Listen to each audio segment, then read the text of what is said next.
This is the Dr. Duke Show. Hello, everyone, and welcome to the Dr. Duke Show. I am Dr. Duke, and I am joined today by Vicki McKenna. And Vicki, you are not high today. You can confirm that, right? 100% confirm. Okay. I don't do drugs. All right, good. Because the enthusiasm, one has to question your motivations for being so awake so early. Right, because everything's pretty darn miserable, quite honestly. So, being chipper, I'll work myself into some kind of froth. Fear not. Well, humor really is the best response to all this liberal stupidity. And we've got stories that are exactly making our point here, right? That one of the reasons that conservatives and Christians are much happier in their lives than the progressive left is because we have a sense of humor. They don't. The first story here, liberal youth, according to a study, are far more depressed than their conservative counterparts, especially, and you knew this, right? The women, the girls are really miserable once they adopt progressivism, right? And I think True. in part, that's because progressive women hate men, and most women don't, do they, Vicki? Well, no, most women don't hate men. Progressives, I mean, this survey is very interesting. They're pondering why do progressive women feel so lousy about themselves? Why do progressive men feel so lousy about themselves? And geez, we just don't know what it is. What could be causing this? Well, I don't know. If you were telling, a 13-year-old girl that she should rage at men, at systemic racism, white supremacy, and God because she's got a period, and that it's somebody's fault. I mean, it's setting the stage. It's setting the stage for, for a life of vindictive feelings and blaming everything awful on some externality that some other is stopping from being changed into perfection. So I'm not surprised that people who, don't even like the fact that they have to wear a bra, might make them depressed because they're fixated on the things that, that have no fault. I guess God's responsible. I've been a 30-year teacher, and I can tell you 99.9% of the time, in the many times that I've been complained about in my classroom, it's always feminist women. It's always young women who have bought the lie of feminism. I point out in my university classes all the time, particularly to the young women, look, first of all, patriarchy, the word patriarchy is a slam. Right? It is an insult. You are judging people by their anatomy, number one. And number two, I point out to them, I wish I had what you guys have, you ladies. You have a get out of free card for all responsibility. Whenever something bad happens to you, you have acne, or you don't get an invitation to the prom, or some guy in a pickup truck cuts you off on the highway. Your response to all of that is patriarchy. Men suck, men are evil. Every bad thing that you do say, every lazy thing that you do, you can blame on men. That's a powerful Your tool. Obesity? It's men's fault. Exactly. Or your uncomfortability in your own body is the fault of men. So what's the solution? Become men. It is so childish. Yep. No, it's so cut off your childish. breast, Duke. Well, it's true, and then the men are also depressed. But if you're constantly saying toxic masculinity, you're horrible, you're the reason this is happening to me, you've got men who are also progressives, small wonder that they start feeling pretty lousy about themselves too. It's this idea that everything is about who's the victim and who's the oppressor. If that's the way you're going to see the world, you're never going to feel happy. It's just there's always a victim and there's always an oppressor. You can create any situation where there's a victim and an oppressor. Two people sitting down, having coffee, two women, someone walks up and says, so what are you guys going to order today? Guys, are you kidding me? You can find a reason to be angry about everything. That is progressivism in a short, summation. You can find a reason to be angry about everything, and you are always the person being slighted. It is a gigantic persecution complex. So it's not, you don't have to be terribly deep and sociological about this. It's pretty easy to see. Common sense would tell you progressive people are necessarily going to feel like crap. Well, we start by teaching women that they should hate their bodies, they should hate motherhood, they should hate pregnancy, they should hate their periods, they should hate their brothers and their fathers and their uncles. They're all aggressors. They hate culture, reading and math and science discriminate against them because they don't go into those fields as much as men do. Every aspect of this they turn to hate. So why don't they hate themselves? Take a look. We have some information about They do hate themselves. They do. We have some information about this study. It was done by this is a Columbia University study, which revealed striking differences between conservative and liberal people, particularly women and men. Adolescent internalization symptoms, i.e. depression, has increased over the last decade in the U.S., particularly among girls. The reasons for these increases are unclear. Really? They're unclear, Columbia University? We hypothesize that increasing exposure to politicized events has contributed to these trends in adolescent internalizing symptoms, and that effects may be differential by political beliefs and socio-demographic characteristics. You were a sociology major. Is that not the definition of sociological mumbo-jumbo word salad? Oh, yeah. Well, I must say, yes, it is a well-tossed word salad. That was what I did. And I've many times apologized for seeking out a sociology major. But mostly, can I just, an aside here, most of the reason why I picked the sociology major was because it was a layup. And I wanted to have fun in college. And it was really easy to write papers filled with tossed word salad and have a professor strain to try to find deep and profound meaning in what you said. But I got to ask you. So it was an easy A. I'm just saying. See, we wandered down this path. I'm going to ask you this question. Were you a true believer, even in the depths of your Marxist bona fides, or somewhere in the back of your mind did you know it was all bull? Oh, listen, I'm glad you asked that, because I exempted myself from the rules that I wanted to apply to the entire society. I made excuses for everybody's failure. It's because they're black. It's because they're poor. It's because, their life chances or the world has been rigged against them. But, I didn't give myself the same excuses to fail. I was still going to be self-directed and personally responsible. So, yeah, I was a really lousy Marxist because I wouldn't live it. I wanted to impose it on everyone else except myself, very much like the elites you see today. I wanted to exempt myself from the implications of everything that I was ready to demand for all of society. So, yeah, I was a pretty crappy Marxist. And then when I did finally quit, I was in graduate school in social theory. And where do you go with that? I'll tell you where you go: bartending. That's where you go with a PhD in social theory. And when I quit, my professor asked me why. I said, I had an old English teacher in high school who told me that studying sociology was, forgive the profanity here, folks, was. And that's what I told the professor in grad school when I left. I said, I'm thinking back on a wise old English professor I had. And as you were speaking today, I realized that everything you say is bullshit. And I left. And so, I stayed kind of, in a fugue of liberalism for a little while, but then eventually just got a job and had to pay taxes, and things became very clear. Well, you mentioned bartending. Well, AOC, right? And now it's not just bartending, but you can go to a degree in nothing, sociology basically, to bartending, and then into the United States Congress. Yeah, I mean, it's definitely an upwardly mobile path. I don't recommend it necessarily. You know where else I can go with a sociology degree? At least I could if I were doing it now, especially if I could declare myself some kind of non-binary, quasi-trans victim. I could fly a plane. I could, go to American Airlines and say, I would like to be a pilot. Do you have any experience? No, sir, I do not. But I am non-binary. And if you tell me no, then you are violating my demand for equity. I want to be a pilot. You could also be an engineer and play on male sports teams if you wanted to. After the break, Absolutely. Vicki, we've looked now at this ridiculous study and how the sociologists are baffled why this would be.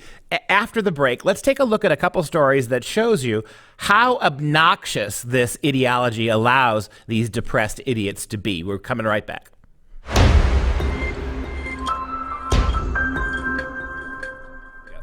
Welcome back. Still talking with Vicki McKenna about two types of stories. We just looked in the first part of the show about how liberal and progressive kids, particularly young women, are depressed. Knock yourself out trying to figure out why that is. And now we're going to show you some examples of this stupidity and the consequences of teaching children these hideous liberal policies. More millennials think referring to a transgender person by the wrong pronoun should be a criminal offense. 44%, Vicky, of young people believe that if you use the wrong pronoun, you should go to jail. Here's the pie chart, right? And by the way, pie chart, that strikes me as terribly anti-fat person. We need to change the name of that. But notice that 44% think that it's okay that we put people in jail. 25%, this scares me even more, don't know. So that's 69% either agree with this or don't know, and only 31% are a solid no. That's a staggeringly alarming circumstance. Well, it doesn't bode well for the future, because these are the people who are going to have to take the reins of government, of the law. These are the ones in law school. These are the ones in medical schools. It's really, I mean, we're talking about raising a nation of cult-like, good little fascists. And it's pretty terrifying if you think about it. I mean, these are the folks that we're going to have to rely on as Gen X, and then the boomers. You've got us for a while, but if you're hanging in there a little bit too long, you're going to be stuck with these people. I don't know how to undo this. This is K-12 public education accomplishing the revolution that Bill Ayers was talking about when he gave a speech to Hugo Chavez back in 2006. The motor force of revolution begins in the schools, and the only thing I can explain is that liberty has been entirely unlearned in the course of a generation or two. And I don't know how you reconnect people who think that you should go to jail for, saying ma'am instead of sir, with a sort of a basic understanding of what civil liberties and human rights would demand, because that's just insane. It was never that crazy in the Soviet Union. I don't even think it's that crazy in China at this point, because, going to jail for saying sir, not ma'am, or saying he, not sir, it's just bananas. But let's get them in a room and ask them to explain why. And they'll say, because you're hurting someone's feelings, or you're dead naming that person, or you're, what do they say? You're erasing their existence entirely. And to them, I think they have connected speech with violence so completely that they believe that just a harsh word, if it hurts your feelings, is violence. Meanwhile, regular violence, as long as it's committed by people who are oppressed, is A-okay. Yeah, that's where I was going to go next. That's exactly where I was going. This is terrifying to contemplate, that this is the demographic that also believes we shouldn't have police forces. We shouldn't have jails. People committing acts of arson, burning down police stations, beating people senseless. These random beatings on the streets in New York where African-American male punches some old woman in the face on a subway platform, and they're out on bail, cashless bail, in 2 hours. That's social justice. The only thing apparently in the whole world that can get you put in jail is if you have legally own a gun, or if you misgender something, and that's the fascism. If this was just idiots thinking that you should be put in jail for using a pronoun, we could live with that. But this is the same people who are across the country experimenting with getting rid of punishment at all, getting rid of criminality at all. It's in a very Marxist and disturbing way. They just did it in Illinois. Pardon me. They just, the Supreme Court of the state of Illinois upheld their Safety Act, which is largely going to render the ability to detain a violent criminal moot. And they're considering it in Los Angeles right now to eliminate cash bail on most offenses. So yeah, there's a real world consequence. I remember about 10 years ago, and everybody's laughing about this. I recall watching the Bill Maher show, and he had a panel, and everyone's chuckling about what happens when the real world confronts these, these terribly terrified, weak, millennials, and everyone, I can't wait till when they have to confront the real world. Well, look what's happened. The real world has bent to the bizarre, demented nature of the minds of the millennials and the Gen Z. The real world is what has changed here. If you walk into a locker room in a high school and you're 14 years old and there's a naked guy in the locker room and you complain because he says he's trans, you're the problem. 10 years ago, I would have never imagined this could happen. And I understand why people joked about this. But now the real world has completely turned itself inside out to try to accommodate insanity and frankly, fascism. Yeah, and this is the problem that we have is the elites. Think the governor of Illinois, Pritzker, is a billionaire. The people who are instituting this stuff never experience the consequences for it. They live in their gated communities telling us you can't put up walls. They have their armed security while they tell you can't have a gun. Look at Chicago. The elites of Chicago, right, who have made it impossible for inner city African American people to defend themselves with guns against the gangs that are killing hundreds of people every weekend, shooting little babies randomly. And so people like Pritzker, they never feel the sting of this. I think if we get to the point where we ought to be handing out, remember they used to have those maps you could do where you could tour the stars' houses in Hollywood? We should come up with a map in every major city where all the rich people live, where all the rich liberals live, and give it out on the street to people who want to conduct violent crime and say, hey, quit preying upon other poor blacks in Chicago. Here's Northwest, here's Evanston, where all the rich professors live. Here is where the dean of social justice lives, in a $200 million house. Go ahead and ply your trade in that neighborhood, and we'll see how quickly they ignore you when you're in their face. I think that explains a lot. I think there's a darkness that motivates them as well. But I think a lot of it is just they have exempted themselves from participating in the society that they are reorganizing and rearranging right now. And I wonder how many of them truly believe that they are virtuous and just. Here you've got, Pritzker, who is delivering body blows and death blows to poor neighborhoods in Chicago or Rockford or some of the other cities with Peoria, some of the other cities with problems in the city. And this is a guy who is never even exposed to that. Here's a great example of J.B. Pritzker. He locks down the state of Illinois. He shuts down small businesses. He shuts down churches. He forces everybody to wear masks. And then he goes across the border into the state of Wisconsin where none of that exists. So we can hang out on Lake Geneva and party, as a free man, essentially. We saw that all over the place during COVID. It's just the way they are. They believe they should be exempted. It's John Kerry hopping on a private jet claiming that he needs it to stop climate change. And so he wants everybody else to stop flying on private jets, but it's okay for him to do it. They really think they're better than everyone else. They think that they are somehow entitled in a very real way, kind of like royalty feels entitled. And I think as long as they never are forced to confront the implications of what they've done or the consequences of what they've done, they can still feel good about themselves. And it's interesting that most of these people are wealthy white people. And so they can still feel like they're fighting racism, even though, the piles of dead black bodies are piling up in American cities.